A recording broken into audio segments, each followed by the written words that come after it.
Good evening, students. Today is Wednesday. The date today is the 4th of November 2020. Today we are going to see a new story or a new lesson. The name of the lesson is Great Scientists Have a Questioning Mind. Now, I should tell you that this story is of a great scientist, and this story is also written by a great scientist named APJ Abdul Kalam. All of you know him very well. Dr. APJ Abdul Kalam means author of this lesson was Dr. APJ Abdul Kalam was the former president of our nation India from 2002 to 2007. He was awarded Bharat Ratna for his contribution to the scientific research and modernization of defense technology in India. He loved children. His books and ideas have inspired many young Indians. In this passage, he talks about another great Indian scientist named C.V. Raman, Chandrasekhar Venkat Raman. मुलांनो, या कथेचे जे लेखक आहेत APJ Abdul Kalam यांच्याविषयीचा हा थोडासा परिचय होता की APJ अब्दुल कलाम हे आपल्या भारताचे माजी राष्ट्रपती होते. तुम्ही त्यांना सगळेजण जाणताच आहात आणि त्यांना भारतरत्न या पुरस्काराने सन्मानित करण्यात आलेले होते. त्यांना मुलांविषयी लहान मुलांविषयी खूप प्रेम होतं आणि मुलांसाठी ते खूप इन्स्पायरिंग म्हणजे प्रेरणादायक असं लेखन करत असत. आणि हा जो पाठ आहे हा सुद्धा त्यांच्या इन्स्पायरिंग लेखनाचाच एक भाग आहे. यामध्ये त्यांनी लहान लहान मुलांना एका भारतीय महान वैज्ञानिकाची ओळख करून दिलेली आहे. आणि हे वैज्ञानिक होते, यांचं नाव होतं डॉक्टर C.V. रमन, चंद्रशेखर व्यंकट रमन. यांचा परिचय आपल्याला APJ अब्दुल कलाम यांनी करून दिलेला आहे. पाठाकडे वळण्याआधी थोडंसं आपण पेज नंबर 55वर जे आपल्याला काम करायचं आहे त्याविषयी बोलू. म्हणजे हा तुमचा होमवर्क असेल आजचा. यामध्ये काय सांगितलं आहे पहा, list 3 of your favourite people to which of the following categories do they belong, add a new category if necessary. आणि इथे काही शब्द दिले आहेत. तुम्हाला सांगितलं आहे की हे जे वेगवेगळ्या कॅटेगरीज इथे दिलेल्या आहेत, जवळजवळ एक 10 ते 12 कॅटेगरीज दिल्या आहेत. या प्रत्येक कॅटेगरीजशी संबंधित किमान 3 माणसांची नावं शोधून काढा, तुमची फेवरेट पर्सनॅलिटीज, आणि ते कोणत्या क्षेत्राशी बिलॉंग आहेत, कोणत्या क्षेत्राशी ते संबंधित आहेत ते त्या क्षेत्राच्या समोर त्यांचं नाव लिहा. फॉर एक्झाम्पल आता तुम्हाला सांगते मी. पहिला शब्द दिला आहे सायंटिस्ट. सायंटिस्ट म्हटल्यानंतर तुमच्या डोळ्यासमोर जी 3 नावं येतात त्या तीन नावं तुम्हाला लिहायची आहेत. Scientist means doctor APJ Abdul Kalam, doctor C.V. Raman, doctor Jagadish Chandra Bose, अशा प्रकारे. आता सगळी नावं मीच नाही सांगत, तर अशी 3 नावं तुम्हाला लिहायची आहेत. आणि थोडक्यात की त्यांनी ते कुठल्या क्षेत्राशी निगडीत होते, त्यांनी जो शोध लावला त्यांच्याविषयी काही एक्स्ट्रा एखादी वाक्य तुम्हाला माहीत असेल तर ते तुम्हाला लिहायचं आहे. ते नाही लिहिता आलं ते सर्च करा तुम्ही गुगलवर जाऊन. पण ते नाही लिहिता आलं तर किमान ती 3 नावं लिहिण्याचा प्रयत्न करा. मी थोडंसं काम कमी करते. 3 नावं नका लिहू, तुम्ही फक्त प्रत्येक कॅटेगरीतल्या 2 व्यक्तींची नावं लिहा, फेवरेट पर्सनॅलिटीजची. दुसरं आहे क्रिकेट प्लेयर. तुमचे फेवरेट 2 क्रिकेट प्लेयरची नावं लिहायची आहेत आणि त्यांचं काहीतरी विशेष कर्तृत्व त्या क्षेत्रासंबंधित ते तुम्हाला एकेका वाक्यात लिहायचं आहे. फेवरेट ॲक्टर और ॲक्ट्रेस, नट किंवा नटी, या दोघांची नावं लिहायची आहेत आणि ते कशासाठी प्रसिद्ध होते, थोडक्यात त्यांचं काहीतरी विशेष अशी कामगिरी असेल त्या क्षेत्राशी, अभिनय क्षेत्राशी संबंधित, तर ते तुम्हाला लिहायचं आहे. टीचर, 2 फेवरेट टीचर्सविषयी लिहायचं आहे. जास्त नाही, फार फार एक वाक्य लिहिलं तरी चालणार आहे. सिंगर, युअर फेवरेट सिंगर, 2 नावं हवी. डान्सर, डान्सिंगच्या क्षेत्रातले 2 कोणी महान कलाकार तुम्हाला माहीत असतील तर त्यांची नावं. स्पोर्ट्स पर्सन, क्रिकेट व्यतिरिक्त इतर स्पोर्ट्सशी संबंधित कोणी व्यक्ती माहीत असतील तुम्हाला तर त्यांचं क्षेत्र, त्यांनी त्या क्षेत्रात केलेली कामगिरी त्याविषयी तुम्ही लिहू शकता. म्युझिशियन म्हणजे संगीतकार, त्यांच्याविषयी नावं लिहू शकता. आर्टिस्ट, कलाकार कोणी, चित्रकार असतील किंवा आणखी इतर कलेमध्ये माहीर, त्यांची नावं लिहा. 2 सोशल वर्करची नावं लिहा. तुमच्यासमोर तुमचं पुस्तक पेज नंबर 55 उघडं असेल तरच तुम्हाला हा अभ्यास लक्षात येईल. Political leader, favourite political leader, राजकीय नेते, तुमचे आवडते 2 राजकीय नेत्यांची नावं लिहा. प्रोग्रेसिव्ह फार्मर, ज्यांनी विकसनशील, ज्यांनी विकास केला आहे त्यांच्या क्षेत्रामध्ये अशा 2 शेतकऱ्यांची नावं तुम्ही लिहू शकता इथे. सोल्जर, 2 सैनिक म्हणून 2घांची नावं लिहू शकता, त्यांनी काय कार्य केलं होतं त्याविषयी तुम्ही लिहू शकता. हाऊसवाईफ, गृहिणी, 2 गृहिणींची नावं लिहू शकता की त्या गृहिणी आहेत पण त्यांनी काहीतरी महान अचाट अशी कामगिरी केली आहे तर त्याविषयी तुम्ही लिहू शकता. 2 डॉक्टर्सविषयीचे नावं लिहून त्यांची माहिती लिहू शकता. पोलिसमॅन, 2 अशा पोलिसमॅनची नावं की ज्यांना तुम्ही ओळखता आणि त्यांनी त्यांच्या त्या क्षेत्रामध्ये काही महान कामगिरी केलेली आहे. लॉयर म्हणजे वकील, 2 वकिलीच्या क्षेत्रातली, लॉ म्हणजे कायदेविषयक जे काम करतात अशा 2घांची नावं इथे लिहू शकता. इंजिनियर, 2 इंजिनियर्सची नावं तुम्ही लिहू शकता. आर्किटेक्ट, 2 आर्किटेक्ट म्हणजे स्थापत्यशास्त्रातल्या 2 महान अशा लोकांची नावं लिहू शकता. बिझनेसमॅन, 2 उद्योगपती, त्यांची नावं तुम्ही इथे घेऊ शकता. आणि जर्नालिस्ट, शेवटचा जो शब्द आहे तो आहे जर्नालिस्ट, 2 वार्ताहर, जे बातम्या जमा करतात किंवा जे बातम्या सांगत असतात किंवा आणत असतात. पत्रकार, जर्नलिस्ट म्हणजे थोडक्यात पत्रकार, तर 2 पत्रकारांची तुम्ही माहिती म्हणजे नावं लिहू शकता.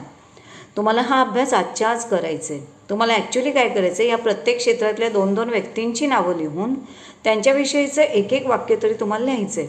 नाही लिहिता आलं तर जेवढ्यांच्या नावांबद्दल तुम्हाला लिहिता येईल, अजिबातच कोणाबद्दल माहिती नाही असं नाही, पण कोणाबद्दल एखाद वाक्य तुम्हाला नक्कीच इंग्लिशमधून लिहिता येईल आणि हा प्रयत्न तुम्ही सगळ्यांनी करायचे. आता आपण या पाठाकडे वळूया. आज मी तुम्हाला हा पाठ जो आहे तो word to word, line to line वाचून दाखवणार आहे आणि त्या धड्याचा म्हणजे त्या प्रत्येक लाईनचा अर्थ पण सांगणार आहे. कारण हा जो पाठ आहे यामध्ये अनेक असे नवीन शब्द जे विज्ञानाशी संबंधित आहेत, they are related to physics, भौतिकशास्त्राशी रिलेटेड आहेत, असे बरेच शब्द या ठिकाणी आलेत की जे तुमच्या डोक्यावरून जाण्याची शक्यता आहे आणि म्हणून मी प्रयत्न करणार आहे की तुम्हाला हा धडा सोपा करून सांगू.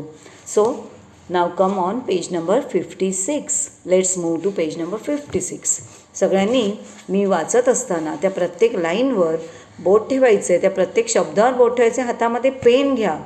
काही शब्दांचे मी जाता जाता अर्थ पण सांगणार आहे तुम्हाला, कारण अवघड शब्द आहेत. तुम्हाला जेव्हा वाचायला मी सांगेन तेव्हा हे शब्द तुम्हाला आठवणार नाही आता नुसते ऐकून ठेवलेत तर. त्यामुळे माझी अपेक्षा आहे की तुम्ही सगळ्यांनी मी सांगितलेले शब्द तिथे ॲटलिस्ट पुस्तकामध्ये पेनाने लिहून ठेवावेत. आणि दुसरा एक अभ्यास असेल तो म्हणजे आपल्या या पाठांच्या मार्जिनमध्ये साईडला एक पेज नंबर 56वर लेफ्ट साईडला मार्जिन आहे आणि पेज नंबर 57वर राईट साईडला मार्जिन आहे. त्या मार्जिनमध्ये काही अवघड शब्द आणि त्यांचे अर्थ दिलेले असतील किंवा काही प्रश्न दिलेले आहेत ते तुम्हाला सोडवायचे आहेत आज. तर let's move to our lesson now. Great scientist have a questioning mind. Page number 56. Great scientific minds are restless with questions. They keep asking, why does this happen? Can I make it better? Or what more can this do?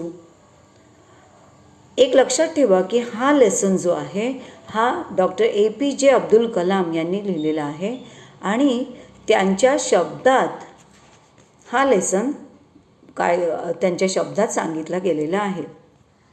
काय म्हटलं आहे त्यांनी? महान वैज्ञानिक मने ही त्यांच्या पुढील प्रश्नांमुळे नेहमी बेचैन असतात. महान वैज्ञानिक हे नेहमी रेस्टलेस असतात. रेस्टलेस म्हणजे बेचैन असतात. त्यांच्या डोक्यांमध्ये प्रश्न असतात आणि ते प्रश्न त्यांना कधीही स्वस्थ झोपू देत नाहीत. They keep asking Y does this happen.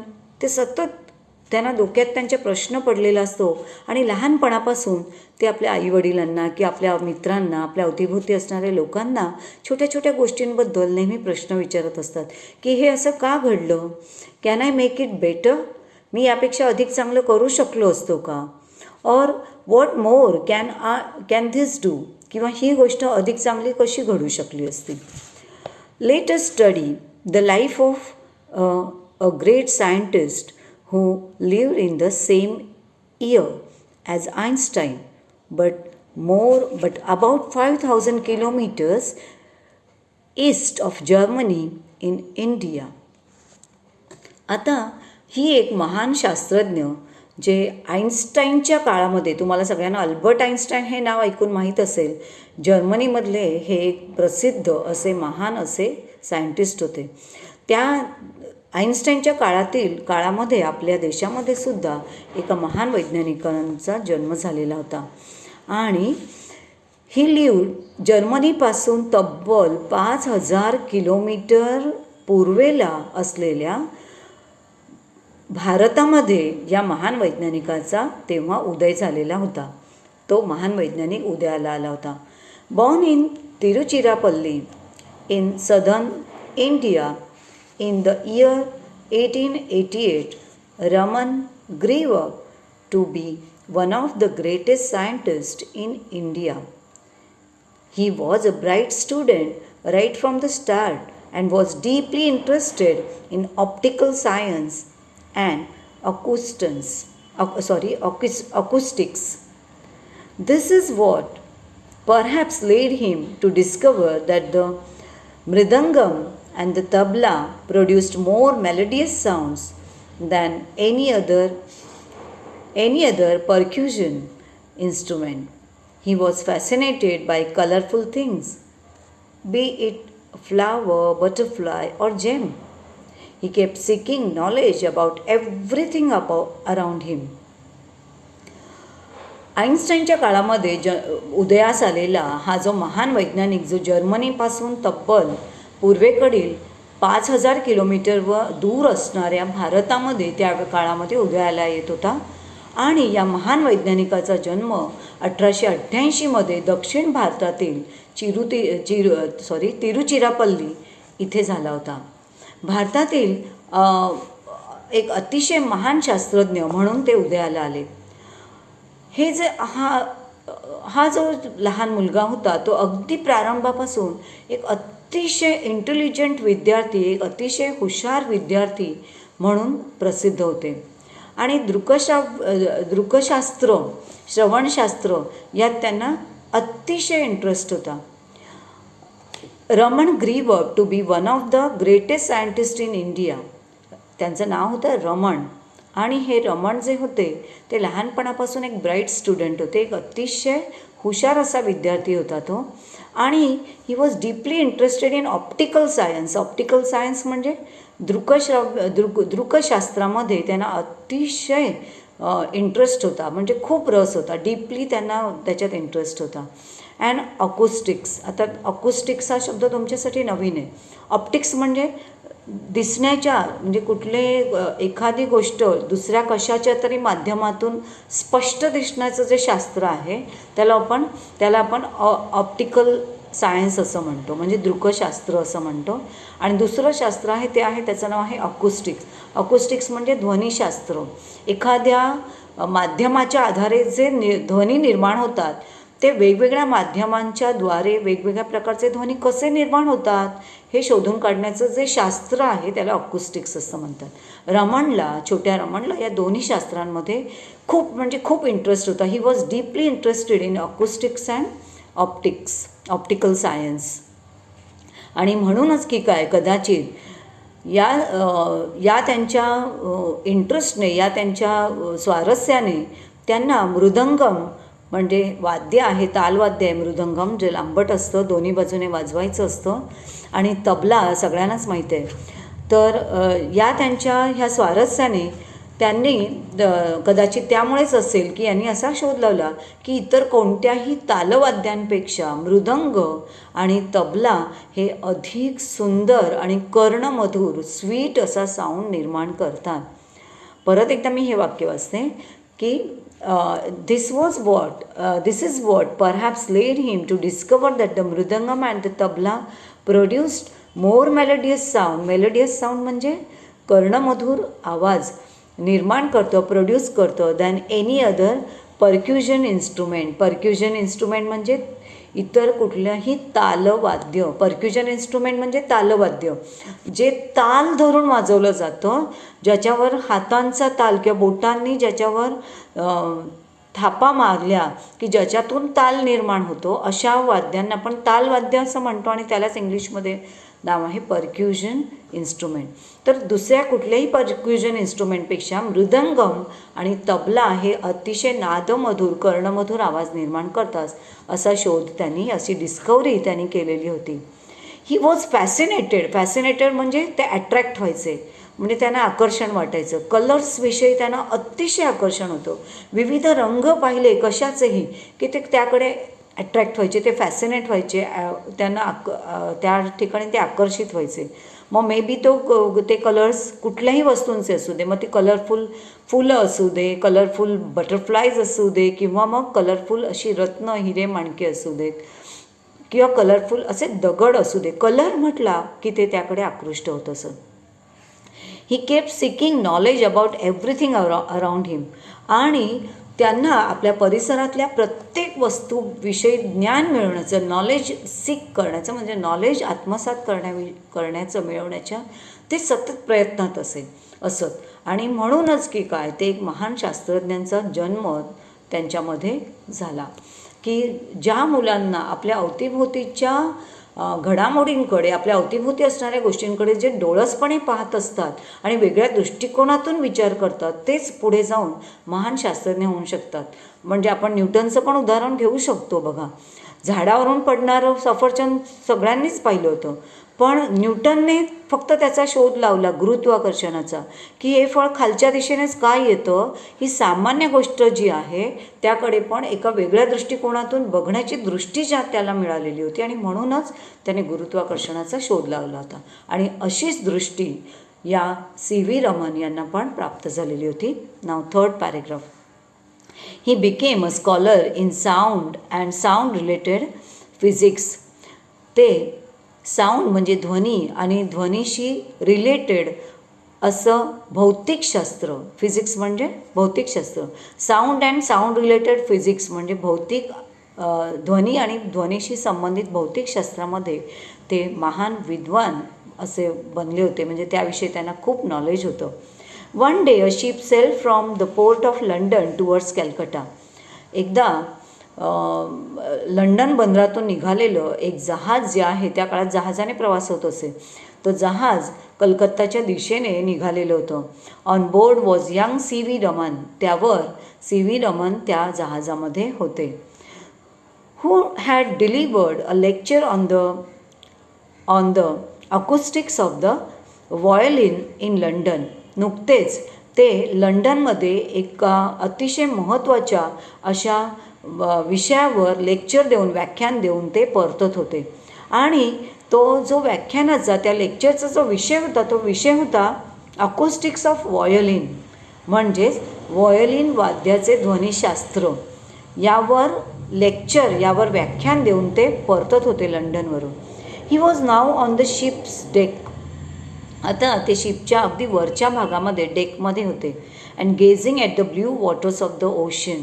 आणि गेझिंग म्हणजे एकटक पाहत होते त्या अथांग सागरामध्ये पसरलेलं ते निळशार जे पाणी होतं त्याकडे ते एकटक पाहत होते. आता वैज्ञानिक असतो, वैज्ञानिक दृष्टिकोन असलेला माणूस, त्यामुळे त्यांच्या डोक्यात त्या निळाशार सागराकडे पाहिल्यानंतर प्रश्नांची मालिका सुरू झाली. Last paragraph on page number 56. As he glanced up at the sky, which was of the same shade as the ocean, a series of questions popped up in his head. Why are the both sea and the sky blue in color? What is the science behind the occurrence? आणि त्या सागराकडे एकटक पाहताना त्यांच्या डोक्यामध्ये as he glanced up at the sky, त्याच वेळेला त्यांनी आकाशाकडे पण ग्लान्स केलं. ग्लान्स म्हणजे निरखून पाहिलं. तेव्हा त्यांच्या डोक्यामध्ये एक प्रश्नमालिका सुरू झाली. Series of question came in his head. त्यांच्या डोक्यामध्ये अचानक एका प्रश्नमालिका, म्हणजे मालिका कशाला म्हणतो, संपतच नसलेल्या गोष्टीला आपण मालिका म्हणतो. प्रश्नांच्या वर प्रश्न, प्रश्नांच्या वर प्रश्न निर्माण व्हायला लागले. आणि ते प्रश्न काय होते? ते होते की why the both sea and the sky blue in colour. सागर, समुद्राचं पाणी आणि आकाश दोन्ही निळ्या रंगाचं का? What is the science behind this occurrence. Occurrence म्हणजे घटना. या घटनेमागे काय बरं विज्ञान असेल? दोन्ही निळे कसे? पाणी पण निळं आणि आकाश पण निळं. नक्कीच यामागे काहीतरी वैज्ञानिक कारण असावं असं त्यांच्या डोक्यामध्ये सुरू झालं. आणि मग त्यांनी त्याचा शोध घ्यायचा प्रयत्न केला. On page number 57. His mind seem to suggested that the reason could be the scattering of light by water molecules. Water molecules म्हणजे पाण्याचे परमाणू. His mind seem to be suggest. त्यांचं जे माइंड होतं, म्हणजे त्यांचं मन जे होतं ते सारखं एक गोष्ट सूचित करत होतं. त्यांना असं वाटत होतं. काय सूचित करत होतं त्यांचं मन? ते सूचित करत होतं की पाण्याच्या मॉलिक्यूलकडून प्रकाशाचे जे किरण आहेत ते पाण्याच्या परमाणूपासून प्रकाशाचे किरण कदाचित परावर्तित होत आहेत आणि त्यामुळे आकाश आणि पाणी हे दोन्ही निळे असावे. नक्कीच हेच त्यामागचं कारण असावं असं त्यांच्या डोक्याने घेतलं.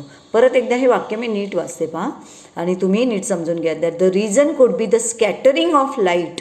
स्कॅटरिंग ऑफ लाईट म्हणजे सूर्याकडून येणाऱ्या जे सूर्यकिरण आहेत ते स्कॅटर होतात. पाण्यावर पडले समुद्राच्या की ते स्कॅटर होतात, म्हणजे त्या प्रकाशाचं विकिरण होतं, म्हणजे ते स्कॅटर होतात, पसरतात. आणि ते पसरून परत कुठे फेकले जातात? आकाशाकडे फेकले जातात. आणि कदाचित हेच कारण असावं की समुद्रही निळा आहे आणि आकाशही निळं आहे. पण हे केवळ त्यांच्या मनाने त्यांना सूचित केलं होतं. However this theory was yet to be proved scientifically. हे त्यांच्या डोक्यात आलेलं होतं. पण ही जी थिअरी आहे ही थिअरी केवळ त्यांच्या डोक्यात आली होती. हा विचार त्यांच्या डोक्यात आला होता. अजून हा प्रूव्ह झालेला नव्हता. अजून हा सिद्धांत सिद्ध झालेला नव्हता किंवा वैज्ञानिक दृष्टिकोनातून त्याला सिद्ध केलेलं नव्हतं. आणि आता C.V. रमन ते वैज्ञानिक दृष्टिकोनातून सिद्ध करण्याच्या मागे लागले की त्यांच्या डोक्यात आलं की हे असं असेल, पण हे वैज्ञानिकरित्या जगासमोर मांडावं लागेल, तेव्हा जग याच्यावर विश्वास ठेवेल. Second para. When the ship anchored at Calcutta the young man immediately went on to conduct experiments to prove this theory. त्यांच्या डोक्यात ती थिअरी, तो सिद्धांत थैमान घालत होता. आता ते बेचैन झाले होते, म्हणजे त्यांना ती थिअरी जोपर्यंत सिद्ध होत नाही तोपर्यंत त्यांना चैन पडणार नव्हती.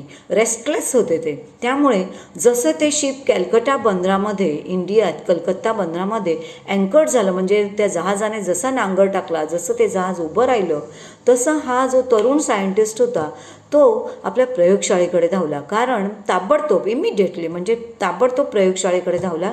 कारण आता त्यांना काही एक्सपेरिमेंट्स कंडक्ट करायची होती. त्यांना काही प्रयोग त्यांना करायचे होते. आणि ते प्रयोग करण्यासाठी म्हणजे त्यांची जी थिअरी होती, जी डोक्यात आली होती डेकवर असताना, ती थिअरी आता त्यांना प्रूव्ह करून दाखवण्यासाठी प्रयोग करायचे होते, सिद्ध करून दाखवण्यासाठी प्रयोग करायचे होते. His research in optics, the science of light रिझल्टेड in discovery of the Raman effect. आणि तिथे ताबडतोब ते त्या आपल्या लॅबमध्ये निघून गेले.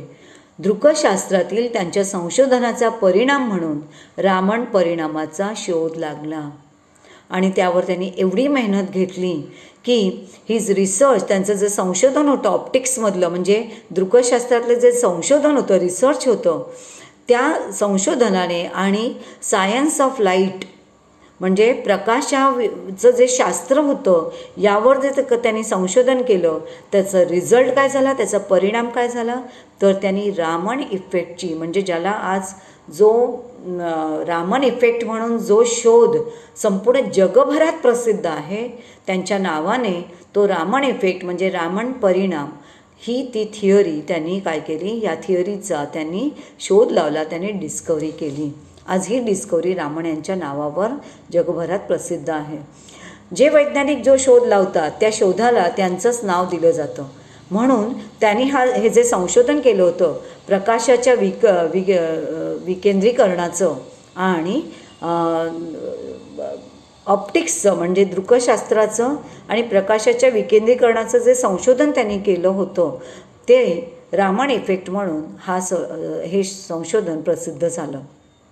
He announced it to the scientific world in March 1928 आणि मग कालांतराने 1928मध्ये त्यांनी संपूर्ण वैज्ञानिक जगतासमोर त्यांचा हा सिद्धांत सिद्ध करून दाखवला. सगळ्यांना प्रयोगानिशी, आपण ज्याला म्हणूया की पुराव्यानिशी त्यांनी आपला हा प्रयोग सगळा वैज्ञानिक जगतासमोर 1928 साली आणला. The discovery won him the Nobel Prize in Physics in 1930. 1930 सालचं जे नोबेल प्राईज म्हणजे जगाचा सर्वोच्च किताब, जगाचा सर्वोच्च पुरस्कार, नोबेल प्राईज म्हणून जे संबोधलं जातं, त्या वर्षीचा फिजिक्समधला भौतिकशास्त्रातला नोबेल प्राईज हे CV रमन यांना देण्यात आलं. And it was the first time this prize was awarded to an Asian. आजपर्यंत फक्त नोबेल प्राईज ही फक्त युरोपाची मक्तेदारी होती, म्हणजे युरोपियन लोकच ते नोबेल प्राईज जिंकायचे. आज पहिल्यांदा असं झालं होतं, फक्त भारतानेच नाही, फक्त भारतातल्या शास्त्रज्ञाने नाही, तर संपूर्ण एशियामधल्या, आशिया ह्या खंडामध्ये सगळ्यात पहिलं नोबेल प्राईज होतं ते. म्हणजे आजपर्यंत आशिया खंडातच पूर्णपणे कोणीच कधी हे प्राईज जिंकलेलं नव्हतं, तर आशिया खंडातलं हे पहिलं नोबेल प्राईज CV रमन या एका भारतीय शास्त्रज्ञाने मिळवलेलं होतं. हा केवढा महान गौरव होता आपल्या भारतासाठी. The day he discovered the Raman effect, 28 February, was later declared at National Science Day. आज तुम्हाला आठवत असेल 28 फेब्रुवारी हा दिवस आपण आपल्या भारतामध्ये राष्ट्रीय विज्ञान दिवस म्हणून साजरा करतो.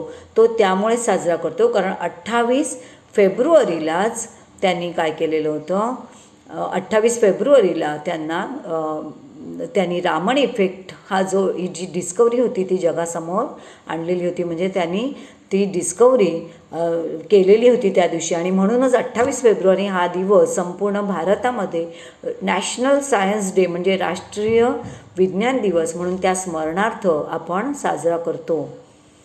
Even before third para, even before this his contribution to the science of optics had been acknowledged and he was elected fellow of the Royal Society 1924. याआधीच ऑप्टिक्स सायन्समध्ये याआधीच दृकशास्त्रातील त्यांच्या योगदानाला मान्यता मिळालेली होती. म्हणजे कॉन्ट्रिब्युशन म्हणजे काय, योगदान.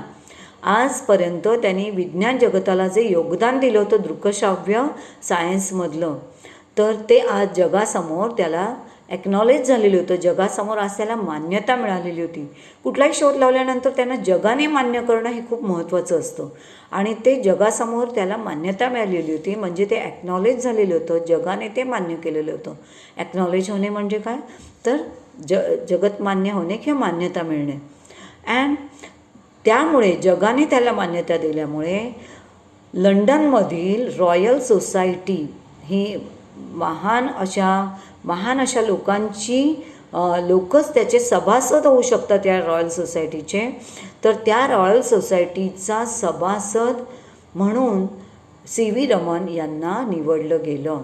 हा एक त्यांच्यासाठी खूपच बहुमान होता. 1924मध्ये ही घटना घडली की लंडनमधील रॉयल सोसायटीने त्यांना त्यांचा फेलो म्हणजे त्या सोसायटीचा सभासद म्हणून निवडलेलं होतं, इलेक्ट केलं होतं. ना नेक्स्ट पॅरा, 4th पॅरा.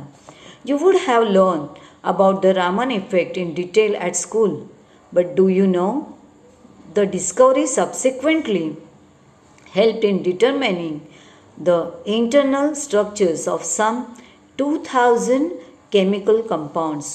कदाचित तुम्ही रामन इफेक्टबद्दल तुमच्या विज्ञानामध्ये शाळेमध्ये शिकला असाल. मला माहीत नाही तुमच्या विज्ञानामध्ये हा भाग आला आहे की नाही. नसेल आला तर नक्कीच पुढच्या काळामध्ये 10वीला जाईपर्यंत तुम्हाला रामन इफेक्ट नक्कीच शिकायला मिळेल. पण तुम्हाला माहीत आहे का की त्यानंतरच्या काळात सुमारे मीन्स सबसिक्वेंटलीचा अर्थ काय होतो, त्यानंतरच्या काळामध्ये काय झालं तर सुमारे 2000 रासायनिक संयुगांची आंतरिक संरचना निश्चित करण्यासाठी रामन इफेक्टने सहाय्य केलेलं होतं. या डिस्कवरीने सहाय्य केलेलं होतं. सबसिक्वेंटली हेल्प इन डिटरमायनिंग म्हणजेच निश्चित करण्यास सहाय्य केलं होतं. काय निश्चित करण्यास? The internal structures of some 2000 chemical compounds.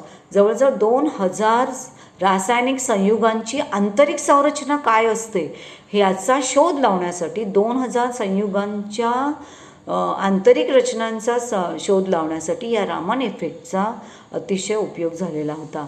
ही एक खूप मोठं योगदान होतं त्यांच्या या महान अशा संशोधनाचं. And can you guess what the cost of the equipment that Raman used to prove this theory was? Measly 200 rupees. तुम्हाला आठवत आहे जॉर्ज वॉशिंग्टन कार्वर यांनी तुटक्या फुटक्या अशा वस्तूंपासून त्यांची सायंटिफिक लॅब बनवली होती आणि त्याच्यातून त्यांनी केवढे मोठमोठे शोध लावले होते. तुम्हाला माहिती आहे रामन इफेक्टसारखा असं जे संशोधन आहे ज्याने CV रमन यांना नोबेल प्राईज मिळवून दिलं, भारताला जगासमोर ओळख करून दिली भारताची, असं हे संशोधन होते. त्याला खर्च किती आला असेल? मीजली 200 रुपीज. मीजली म्हणजे क्षुल्लक. फक्त 200 रुपये खर्च आला रामन यांना हे सगळं ही थिअरी प्रूव्ह करून दाखवण्यासाठी. म्हणजे बघा की एखादी गोष्ट तुम्हाला करायचं असेल, जर तुम्ही ठरवली असेल तर त्यासाठी माझ्याकडे पैसे नाहीत, माझ्याकडे धन नाही असं रडत बसण्यात की असं कारण सांगण्यात काहीच अर्थ नाही आहे. तर काहीही हातात नसताना सुद्धा अनेक संशोधन तुम्ही करू शकता. फक्त तुमची चौकस बुद्धी आणि तुमची उघडी नजर, दृष्टी तुमची गरजेची आहे आणि हार्डवर्क हे गरजेचं आहे. Raman strongly felt that scientists should not be confined to laboratories to solve scientific problems. Raman यांना अगदी निक्षून वाटायचं, म्हणजे अगदी मनापासून वाटायचं की कोणताही सायंटिस्ट म्हणजे शास्त्रज्ञ जर तो आहे, नॉट बी कन्फाईन्ड टू लॅबोरेटरीज, तो प्रयोगशाळेमध्ये बंदिस्त असता कामा नये. जर तो शास्त्रज्ञ आहे तर तो कायम प्रयोगशाळेमध्ये त्या बंद दाराआड प्रयोग करताना असता कामा नये. तर तो टू सॉल्व सायंटिफिक प्रॉब्लेम, जर त्याला सायंटिफिक प्रॉब्लेम वैज्ञानिक समस्या जर सोडवायच्या असतील तर त्याने त्या प्रयोगशाळेच्या 4 भिंतींमध्ये बंदिस्त न राहता, अडकून न पडता बाहेर यावं. काय म्हणतो आपण, निसर्गामध्ये यावं, बाहेर यावं. They should search around themselves and find those answers in accordance with nature. जर तुम्हाला वाटतं आहे की तुम्हाला एक महान शास्त्रज्ञ व्हायचं आहे तर कधीच प्रयोगशाळांमध्ये अडकून पडू नका, त्या भिंतींमध्ये अडकून पडू नका.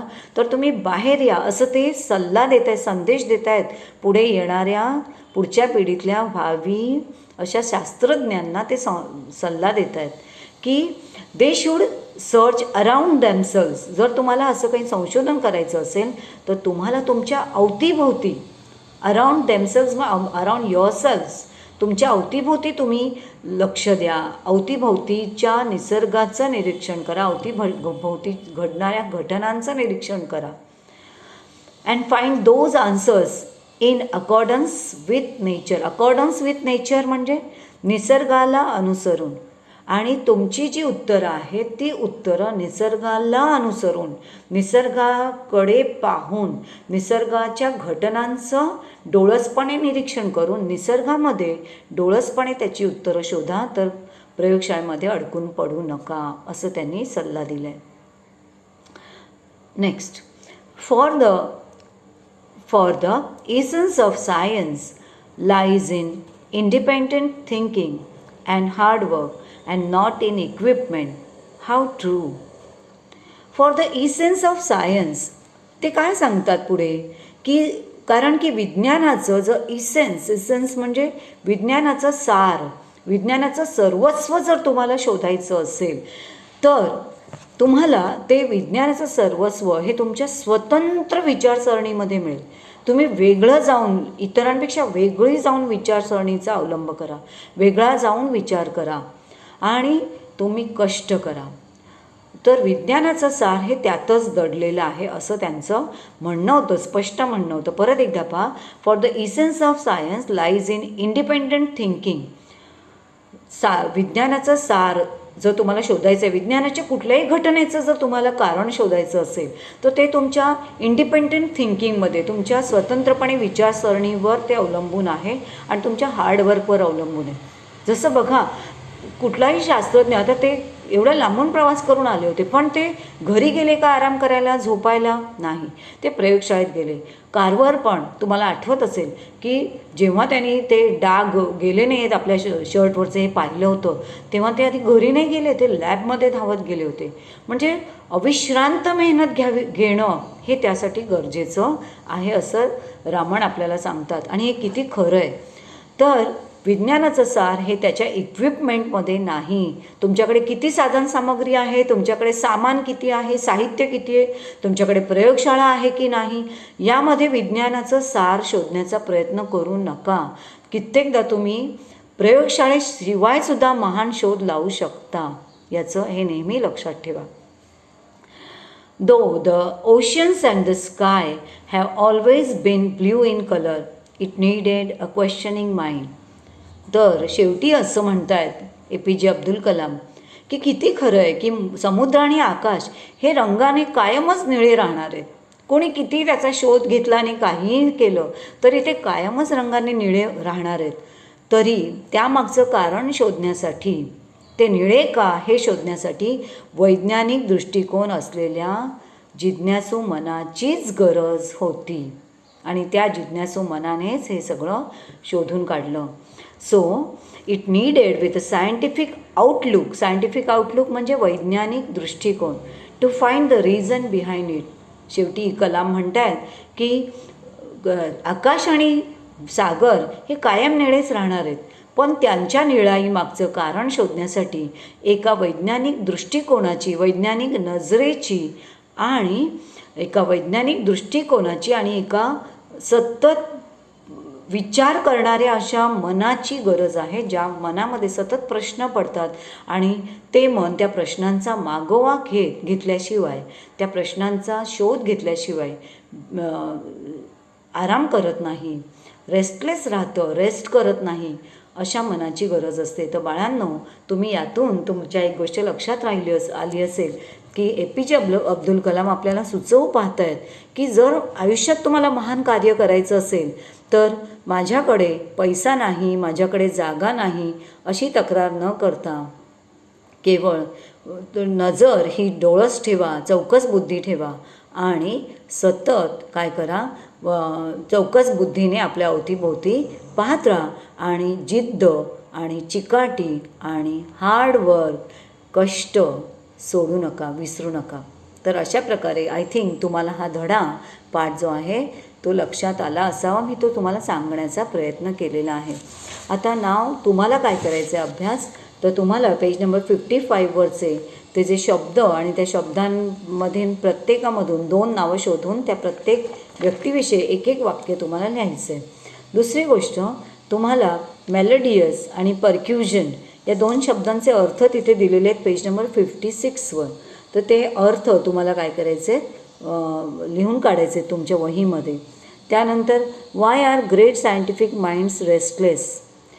महान जे काय म्हणतो आपण, महान वैज्ञानिक जी मनं असतात ही नेहमी रेस्टलेस का असतात, ही नेहमी अशी बेचैन का असतात, ती कधीही आराम का नाही करत, असं विचारलं आहे. Was Raman interested in arts. रामनना कलेची आवड होती का, असं विचारलं आहे. अर्थातच याचं उत्तर होकारार्थी येणार, कारण की जर कलेची आवड नसती तर त्यांनी अकुस्टिक्समध्ये सुद्धा संशोधन केलं नसतं. अकुस्टिक्समध्ये त्यांनी एक संशोधन केलं होतं की मृदंगम आणि तबला यांचा साऊंड हा इतर कुठल्याही तालवाद्यापेक्षा चांगला असतो. म्हणजेच त्यांना कलेची आवड होती. मृदंगम आणि तबला हे कसं छान साऊंड निर्माण करतं हे त्यांना माहीत होतं. त्यानंतर पेज नंबर 57वर what does one have to do to prove a theory scientifically. एखाद्याला एखादी थिअरी सायंटिफिकली प्रूव्ह करायची असेल तर तो काय करतो, त्याने काय करावं असं विचारलेलं आहे. लिसन अँड आन्सरमध्ये what won Raman the Nobel Prize for physics in 1930. तुम्हाला असं विचारलेलं आहे की नोबेल 1930मध्ये भौतिकशास्त्राचा जो नोबेल प्राईज रामन यांना मिळाला होता तो कशामुळे मिळालेला होता, कुठल्या संशोधनामुळे मिळालेला होता. अर्थातच याचं उत्तर रामन इफेक्ट असणार आहे. Y was 28 February declared at national science day. 28 February हा दिवस राष्ट्रीय विज्ञान दिवस म्हणून का साजरा केला जातो हे पण तुम्हाला विचारलेलं आहे. त्याचं उत्तरही तुम्हाला धड्यामध्ये मिळणार आहे. According to Raman what are the qualities of a good scientist. एका चांगल्या शास्त्रज्ञाचे गुण काय असतात, त्याच्यामध्ये कोणते गुणधर्म असले पाहिजेत, गुणवैशिष्ट्य काय त्याची, हे रामन यांच्या मते तुम्हाला सांगायचं आहे 1-2 वाक्यामध्ये. मीजली या शब्दाचा अर्थ पण तुम्हाला लिहून ठेवायचं आहे. या 2 शब्दांच्या अर्थाबरोबर मीजलीचा पण अर्थ लिहून ठेवायचा आहे. थिंग्स टू डू हे तुम्हाला काय सांगितलं आहे पहा. Find out more about the Raman effect. Find more information about Einstein. Do you have any questions like Raman? Note them down and discuss them with others. हे थिंग्स टू डू हे तुम्हाला करायचं नाही आहे, पण बाळांनो मला फार असं वाटतं आहे की तुम्हाला यातला एकच गोष्ट करायची की Albert Einstein, Raman effect and doctor CV Raman यांच्याविषयी अधिकाधिक माहिती तुम्ही यूट्यूबवर जाऊन किंवा गुगलवर जाऊन सर्च करा आणि ती माहिती मिळवा. तर आता तुम्हाला पेज नंबर 55वरचा अभ्यास करायचा आहे. 56वर 2 शब्द जे दिले आहेत त्यांचे इंग्लिशमधून अर्थ दिले आहेत. 57वर एक मिजली हा शब्द दिला आहे, ह्या 3 शब्दांचे अर्थ लिहून काढायचे आहेत. आणि समासामध्ये जे प्रश्न दिले त्यांचे उत्तरं तुम्हाला 2-2 वाक्यात लिहून काढायचे आहेत. बस आजचा जो अभ्यास आहे तो एवढाच आहे. आणि तुम्हाला हा धडा परत एकदा वाचून काढायचा आहे, कारण हा धडा समजून घ्यायला थोडासा कठीण आहे, अवघड आहे. आणि त्यामुळे एकदा वाचलात की वाचताना तुम्ही जे शब्द लिहून ठेवलेत त्या शब्दांचा पण तुम्हाला अर्थ कळेल आणि तुम्हाला तो धडा व्यवस्थित कळेल. तर आता मी तुमचा निरोप घेते. Till then good bye.